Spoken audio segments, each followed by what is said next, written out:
കഴിഞ്ഞൊരു വീഡിയോയിൽ ഷാജേട്ടന് കുറച്ച് സാധനങ്ങളൊക്കെ കൊടുത്താക്കേണ്ട കാര്യം ഞാൻ പറഞ്ഞിട്ടുണ്ടായിരുന്നില്ലേ, നമ്മൾ മീനച്ചാറിലേക്ക് വേണ്ടിയിട്ടുള്ള സാധനങ്ങളൊക്കെ വാങ്ങിയിട്ടുണ്ടായിരുന്നത്. അപ്പോൾ അത് ഇന്ന് കൊണ്ടുകൊടുക്കാൻ വേണ്ടിയിട്ട് പോവുകയാണ് കേട്ടോ. നമ്മുടെ അവിടെ നിന്ന് ഒരു ഏട്ടൻ പോകുന്നുണ്ട്, വെണ്ടല്ലൂർ ഭാഗത്തു നിന്നാണ്. ഷാജേട്ടനൊക്കെ മുന്നേ ഒരുപാട് വർഷമായിട്ട് അറിയണ ഒരു ഏട്ടനാണ്. ആ ഏട്ടൻ പോകുന്നത് നാളെയാണ്. അപ്പോൾ ഇന്ന് വൈകിട്ട് നമുക്ക് ഈ സാധനങ്ങളൊക്കെ അവിടെ എത്തിക്കാൻ വേണ്ടിയിട്ടുണ്ട് കേട്ടോ. ഞാനിന്ന് തറവാട്ടിൽ പോയിട്ട് വീട്ടിലൊക്കെ പോയിട്ട് വന്നിട്ടുള്ള ദിവസമായിരുന്നു. അതുകൊണ്ട് തന്നെ വേഗം ഓടിപ്പടഞ്ഞ് എത്തിയിട്ട് ഈ കാര്യങ്ങളാണ് ചെയ്തുകൊണ്ടിരുന്നത്. മീനച്ചാറ് തലേ ദിവസം റെഡിയാക്കി വെച്ചിട്ടുണ്ടായിരുന്നു. നാരങ്ങച്ചാറ് ഞാൻ കുറേ ദിവസം മുന്നേ ഉണ്ടാക്കി വെച്ചിട്ടുണ്ടായിരുന്നു കേട്ടോ. പിന്നെ കത്തി, കയ്യിൽ, കോരി ഇങ്ങനെയുള്ള സാധനങ്ങൾ, പുട്ടുണ്ടാക്കാൻ വേണ്ടിയിട്ടുള്ള ചിരട്ടപ്പുട്ടിൻ്റെ ഈ കുഞ്ഞൊരു സാധനമല്ലേ ഇത്, നമ്മുടെ വീട്ടിൽ 3-4 ഉണ്ട് കേട്ടോ. അപ്പോൾ അതും കൂടെ കൊടുത്തേക്കാൻ വേണ്ടി പറഞ്ഞു. അതൊക്കെ സെല്ലോ ടൈപ്പ് ഒട്ടിച്ച് റെഡി ആക്കിയിട്ടാണ്, അല്ലെങ്കിൽ കലകലാന്നുള്ള സൗണ്ട് കേൾക്കണ്ടെന്ന് വിചാരിച്ചിട്ട് ഓരോന്നും ഇങ്ങനെ ഈ ഒരു പ്ലാസ്റ്റിക് കവറിലാക്കിയിട്ട് റെഡിയാക്കി വെച്ചു. ഇത് കാവിമുണ്ടാണ് കേട്ടോ, അവിടെ ഉടുക്കാൻ വേണ്ടിയിട്ട്. അപ്പോൾ അത് അച്ചാറും കാര്യങ്ങളൊന്നും അതിലാവണ്ടെന്ന് വിചാരിച്ച് ഇങ്ങനെ ഒരു കവറിലാക്കിയിട്ട് ഇതും സെല്ലോ ടൈപ്പ് വെച്ച് ഒട്ടിച്ചു റെഡിയാക്കി വെച്ചു. നമ്മളില്ലേ ബോക്സ് മേടിക്കാൻ വേണ്ടി മറന്നിട്ടുണ്ടായിരുന്നു. അതിന് നമുക്ക് പോകുമ്പോൾ വാങ്ങിയിട്ട് അതിനകത്ത് ആക്കിയിട്ട് കൊണ്ട് കൊടുക്കാമെന്ന് വിചാരിച്ചു. പിന്നെ മെഡിസിൻ ഉണ്ടായിരുന്നു, കാലിലൊരു മുറി ഉണ്ട് ആളുടെ. അപ്പോൾ അതിന് വേണ്ടിയിട്ട് മരുന്നും കാര്യങ്ങളൊക്കെ ഡോക്ടറെ കണ്ടിട്ട് മേടിച്ചിട്ടുണ്ടായിരുന്നു. അപ്പോൾ അത് പുറത്താണ് വെക്കുന്നത്, ബോക്സിനകത്ത് വെക്കണില്ല. അത് പിന്നെ ആയിട്ട് എന്താ വെച്ചാൽ അതിനനുസരിച്ച് ചെയ്തോട്ടെ എന്ന് വിചാരിച്ചു.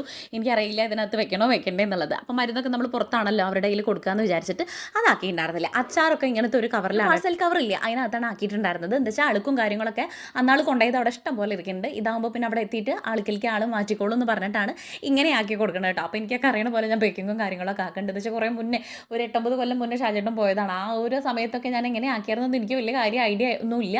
അതൊക്കെ ഈ കവറിലാക്കിയിട്ട് ഇങ്ങനെ സെല്ലോ ടേപ്പ് ഒട്ടിച്ചിട്ട് തന്നെയാണ് കൊടുത്തിട്ടുണ്ടായിരുന്നത്. അളുക്കലൊക്കെ ആക്കളി കുറവായിരുന്നു കേട്ടോ. പിന്നെ നാരങ്ങച്ചാറ് കുറേ ദിവസം മുന്നേ ഉണ്ടാക്കിയോണ്ട് തന്നെ നല്ല ടേസ്റ്റ് ആയിരുന്നു, അലിഞ്ഞിട്ട് സൂപ്പർ ആയിട്ടുണ്ടായിരുന്നു. എനിക്ക് അതിനെ കൊടുത്താക്കുന്ന ധാരണയൊന്നുമില്ല, നമ്മുടെ വീട്ടിലേക്ക് ഉണ്ടാക്കിയതായിരുന്നു. അപ്പോൾ കുറച്ച് ക്വാണ്ടിറ്റി കൂടുതൽ ഉണ്ടാക്കിയപ്പോൾ അങ്ങനെ ആൾ വരുന്നുണ്ട് എന്ന് അറിഞ്ഞപ്പോൾ ഞാൻ പിന്നെ എടുക്കാണ്ട് അങ്ങനെ വെച്ചതായിരുന്നു കേട്ടോ. ആൾക്കുള്ളത് അങ്ങോട്ട് മാറ്റി വെച്ചിട്ടുണ്ടായിരുന്നേ. എല്ലാം പേക്കാക്കി റെഡി ആക്കി ഇനി ഓടിപ്പോയിട്ട് ഒരു കുളി പാസ്സാക്കിയിട്ട് വേഗം ഒരുങ്ങിയിട്ട് നമുക്ക് ഇറങ്ങാം കേട്ടോ. എന്താ വെച്ചാൽ ത്രിസന്ധ്യ നേരം ആയിട്ടുണ്ടായിരുന്നു, വിളക്ക് വെച്ചിട്ട് വേണം നമുക്ക് ഇറങ്ങാൻ വേണ്ടിയിട്ട്. ഇത്തിരി അധികം ഇരുട്ടായാലും എനിക്ക് വലിയ ഓർമ്മയില്ല അവിടേക്ക് പോകാൻ വേണ്ടിയിട്ട്. നമ്മൾ അവിടുത്തെ ഹൗസ് വാമിങ്ങിനൊക്കെ പോയിട്ടുണ്ടായിരുന്നു കുറേ മുന്നേ. അതുകൊണ്ട് തന്നെ എനിക്ക് ചെറിയൊരു ഓർമ്മ ഉണ്ട്, എന്നാൽ വല്ലാണ്ട് കറക്റ്റായിട്ട് അറിയില്ല. അപ്പോൾ നേരത്തെ കാലത്ത് ഇറങ്ങാമെന്ന് വിചാരിച്ചു. നല്ല ഇടി മഴയൊക്കെ വരുന്നുണ്ട് കേട്ടോ, മഴ പെയ്യുമെന്ന് അറിയില്ല. പിന്നെ ഇത് ലാസ്റ്റ് ഇത് എടുക്കാൻ വേണ്ടി മറന്നിട്ടുണ്ടായിരുന്നത് ആൾ പ്രത്യേകം പറഞ്ഞതായിരുന്നു. അരവണ പായസമില്ല, അരവണല്ല പഞ്ചാമൃതം, പഴനിയിൽ നിന്ന് ശരണയ്ക്ക് പോയപ്പോൾ പറഞ്ഞ് മേടിപ്പിച്ചതായിരുന്നു.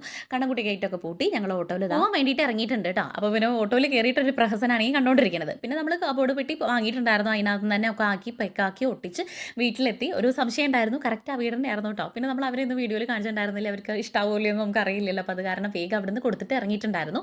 വരണ വഴിക്ക് നമ്മൾ ഫുഡ് കഴിക്കല്ലേ എന്ന് പിള്ളേർ ചോദിച്ചപ്പോൾ നമ്മൾ ഗ്രൗണ്ടിൽ കയറിയിട്ടുണ്ടായിരുന്നു. അന്നാൾ ബട്ടർ ചിക്കനും ഞാനൊക്കെ കഴിക്കുന്ന സമയത്ത് കണ്ണുകുട്ടി ഉണ്ടായിരുന്നില്ലല്ലോ. അപ്പോൾ അത് അവൻ കണ്ടപ്പോൾ പറഞ്ഞു ഇനിയും കൂടെ കൊണ്ടുപോകണമെന്ന് പറഞ്ഞപ്പോൾ ഓക്കെ നമ്മൾ ഇന്ന് വരുന്ന വഴിക്ക് അതും കൂടെ കഴിക്കാമെന്ന് വിചാരിച്ചിട്ട് ബട്ടർ ചിക്കനും പൊറോട്ടയും പിന്നെ എന്തായിരുന്നു ചില്ലി ചിക്കനും എല്ലാം കൂടെ കഴിച്ചിട്ടുണ്ടായിരുന്നു. നല്ല ടേസ്റ്റ് ഉണ്ടായിരുന്നു. ബട്ടർ ചിക്കൻ നല്ല അടിപൊളിയായിരുന്നു. ചില്ലി ചിക്കൻ എനിക്ക് അത്ര വലിയ ഇഷ്ടമായൊന്നുമില്ല, പക്ഷേ ബട്ടർ ചിക്കൻ ഒരു രക്ഷയുണ്ടായിരുന്നില്ല, സൂപ്പറായിരുന്നു കേട്ടോ. സ്റ്റാർട്ടർ കിട്ടിയിട്ടുണ്ടായിരുന്നു, ജ്യൂസ്. മൊത്തത്തിൽ ഫുഡ് അടിപൊളിയായിരുന്നു. അപ്പോൾ ഇന്നത്തെ വീഡിയോ ഇത്രയുള്ള വീഡിയോ ഇഷ്ടമാണെങ്കിൽ സബ്സ്ക്രൈബ് ചെയ്യുക, ലൈക്ക് ചെയ്യുക, ഷെയർ ചെയ്യുക, കമൻറ്റ് ചെയ്യുക. നാളെ കാണാം. Tata bye, see U.